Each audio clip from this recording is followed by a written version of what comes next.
She's one of the most decorated tennis players of all time. I still miss it. I have to be the best at whatever I do.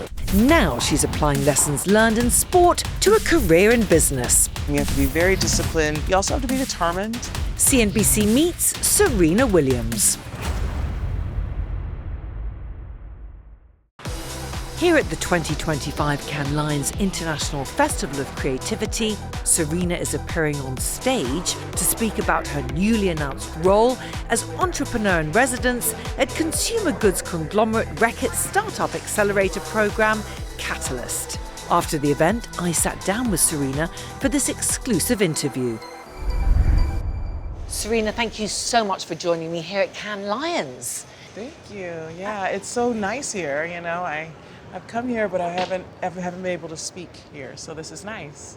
What did it feel like speaking here, Serena? Because obviously everyone knows you as the tennis legend that you are. Yes. And here you are talking about your business, your entrepreneurship. What are the messages that you want to get across? Well, first of all, it's nice to be here, and it's nice to speak here, and for people to see the other thing and the other side of Serena, things that I've actually been doing for well over a decade, and just building that, businesses that I've been building, and investing that I've been doing, and kind of talking about that. A lot of people don't actually know that about me, so it's kind of cool to see that. And then, how did it feel to talk? It felt good. It felt good to just talk about investing in women, and also what we're doing, and we'll talk more about that. But just like it always feels good to talk about empowering other people, to be honest. It's not always about us. It's not always about what you can do. It's about what you can do to help others. And so I like that, and I like talking about that as well. And you've also just been announced as Reckitt Catalyst Entrepreneur in Residence. Yes, and that's super exciting to be there on Reckitt's Entrepreneur in Residence. And I'm really excited about what Reckitt wants to do. We've been actually working on this for almost 2 years now. And so to be able to talk about things that started out as an idea, and just like how to build on it, and how to bring me into this idea, and me wanting to do it very authentically, and me saying like, listen, I want to do this, but how does this work? And then also talking to Reckitt, how they were super authentic, like we want to do this, but we want to make sure that it is for women, it is for entrepreneurs, it is for innovators. We don't want it to be about anything else that we do. We don't want it, it's not about that at all.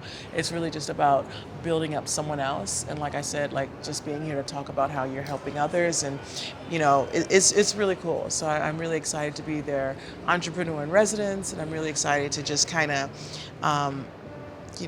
back these new innovators through investing in them and investing in what they're doing. Well, you just said that you've been investing for a long time. You have Serena Ventures. Where did that all come from? Because curiosity. Yeah. I love people that are curious, and I love being curious, and I love learning about what's next.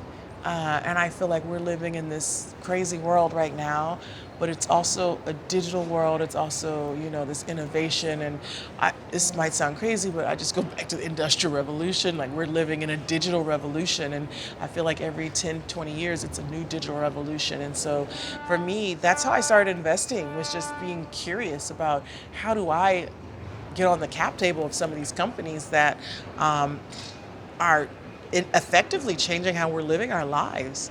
Like, we're not viewing transportation the same. We're not viewing, healthcare the same. There's so many things that have changed through technology, and I was curious about how do I invest in that and be a part of that movement in a different way, like behind the scenes. We're talking about in front of the scenes. Yeah. Your career as a legend, how do you think that's translated to what you do now? What do you think you learned from the tennis court that you're using now in business? Yeah, well, I think just being disciplined, I think, is the number one thing. Tennis is, every day. You have to do it every day. You have to train, and business is the same. It is exactly the same. You have to be very disciplined. You also have to be determined, through ups and downs, be determined to keep going. And that's one thing that I'm excited to do, is to talk to these mentors about that determination that I've shown so much in my past career, and just bring it out to this new career of mine. Having shown promise from a young age alongside her sister Venus, Serena started her professional tennis career as a teenager and achieved her first Grand Slam win at the age of just 17 at the 1999 US Open. Since then, the trophies came thick and fast, and with 23 Grand Slam titles to her name, she's one of the most successful female tennis players of all time. After almost 30 years in the sport, Serena retired from professional tennis in 2022. You broke boundaries, you made history, Serena. Is there anything that you could highlight when you look back at it now, those moments? You know, I don't look back that much.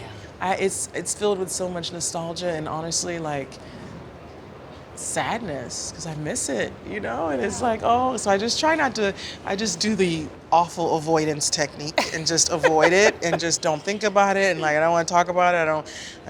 Don't honor me. Like, don't think about this. It becomes really emotional for me because I still miss it. So yeah, I just try not to, I don't want to think about it. I'm like, So anyway, how was your day? Can I just take you, though, to that first moment when you're 17 years old? That's a good moment. Yeah. because Okay, good. I was able, Tell me about that's different, Okay, you know, because it's like, I like reminiscing on that, because that seems like a lifetime ago, and the other stuff seems like it's still in reach, you know? So yeah, so that was kind of cool, you know, just being able to, when I look at pictures and being able to hold up that trophy, you know, that you dream about when you're just a kid and, you know, you're still a kid, which you don't realize at the time until you look back and be like, oh man, I was so young. And like, you think about, you know, being able to hold up that US Open trophy of all Grand Slams to win for the first time. It was kind of iconic that I was able to win that one for them. I mean, Wimbledon obviously would have been probably arguably better. Okay, good. You know, obviously I don't have that experience, so I can't tell you, but I can ask my sister because that was her first Grand Slam was Wimbledon. So, respect, but it's also just, it was just a good moment. Another moment which seems iconic, which you talked about recently, was when you won the Australian Open and you were already 9 weeks pregnant, but nobody knew. That was crazy. That was nuts. I don't know how I did that. It must have been an outer body experience. And looking back, I remember thinking like, how am I even winning matches? Like, wait, I'm still in the tournament? Like, this is nuts. Like, okay, I'm gonna definitely lose in the next round and it'll be okay. This will be the first time if I lose, I'm happy with it. You know, like I have a good excuse, you know? And I kept winning. And how do you think motherhood has changed you with your two daughters? Well, I think it's enhanced my intensity. You know, I put my passion that I have for tennis into motherhood now. You know, just that, you know, intense passion that you saw me on the court with, or that I have in VC and at Serena Ventures, or, you know, I put that all into my girls. And so it's just like, okay, next goal, next thing, and I'm very like, you know, and I love it. My girls love it. You know, I have to be the best at whatever I do. So, how did they look at their mom? My personal best, you know? Your personal best. Whatever that is. Yeah. How did they look at their mom? Did they realize what you've achieved, do you think? No.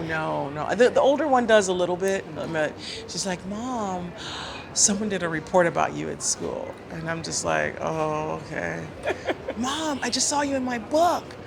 And she's like, come here, look at this.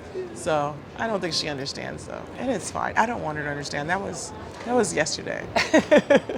But that last moment when you chose to evolve away from tennis to do what you're doing now, was that a hard decision in 2022? Yeah, it was hard. It was hard because I ultimately did that to expand my family, you know, and that was, you know, as a woman, you have to make those decisions, you know, and so decisions that other people don't necessarily have to make, in particular in tennis, because it's a grueling sport.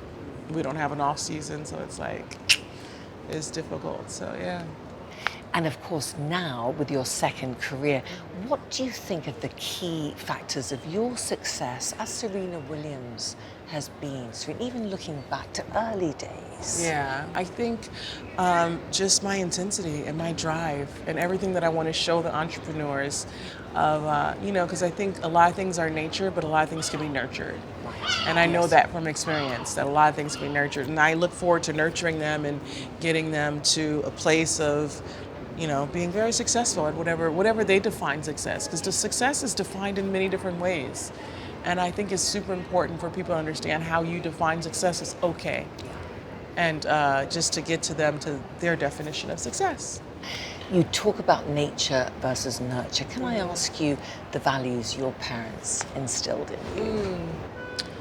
So many great values, too many to obviously name. How much time do we have, you know? But I think the main value that they instilled in me is just humility. And I think that goes way better than any championship or anything, because it keeps you grounded as an individual, it keeps you respectful, and it keeps you just like everybody else, because at the end of the day, we're all the same, right? It's just some of us might be a little bit better, but we're all really the same. So that's kind of how I look at it. And how do you feel the sport changed you and you changed the sport? Do you feel that it's better today because of you? I mean, I would never say that, you know. I think that I just had was an opportunity to play a great sport, and, you know, I did the best I could. And is it better because of me? I don't know. I think that it was great before me, and it's going to be great after me. And I just had a fleeting moment that I will always relish and cherish. You're a global role model for millions of girls and women around the world with the work that you do. What do you want them to know from you? What is your message to them? I think that's such a heavy question. I think my message has always just been be yourself, love what you do, and have passion for it. And be kind to someone today. You never know. And so just kind of how I try to live my life. And with your life now, your passion for business and for helping other entrepreneurs, where would you like it to go? Serena Ventures, Well, everything you know, you're I started my VC company, I don't know, 6 years ago now. So we've been in the business a very long time. And, you know, where would I like it to go? I would like to be great. I'm used to being great, and Serena Ventures is already poised for being something great. And, you know, just continuing to build, invest in great companies, invest in people of color, invest in women, invest in men. Like, we just want to be a great company that really stands out and it is a little bit different and really owns who we are and owns our portfolio companies and owns our founders in terms of helping them. And that's kind of just how we look at it. Were you surprised and shocked, Serena, when you found out that only 2% of investment goes to women? Yeah, less than 2%. Less than 2%. So, and then even less than that to women of color or people of color.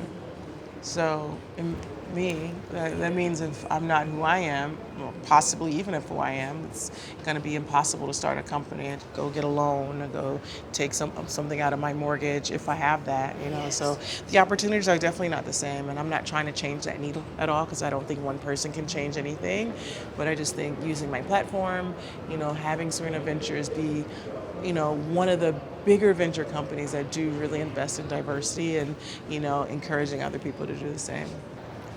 And just finally, Serena, how excited are you for the future of this business, of what you're doing now, and some of the companies that you're seeing? I'm excited for the future of Wreckit right now. Obviously, what we're doing together, I'm super excited about what they want to invest in. Strictly women, strictly health care and hygiene. Healthcare can also be mental health as well, obviously. And that is super exciting because these women are going into their communities, whether it's in Pakistan or Nigeria or Kenya, wherever those areas are, understanding what their community needs. Is it water? Is it something different? And these women are building companies that are supporting their communities. And these ideas can obviously grow, you know, and I'm really excited about that, just really getting on the ground level. So I love to roll up my sleeve and get dirty, figuratively, because I am neurotic for cleanliness, but I'm really excited to figuratively and literally roll up my sleeve and get very dirty with these founders and with these innovators. So yeah, thank you. Serena, thank you so much. Such a pleasure to talk to you today. Thank you Nice to so talk to much. you too.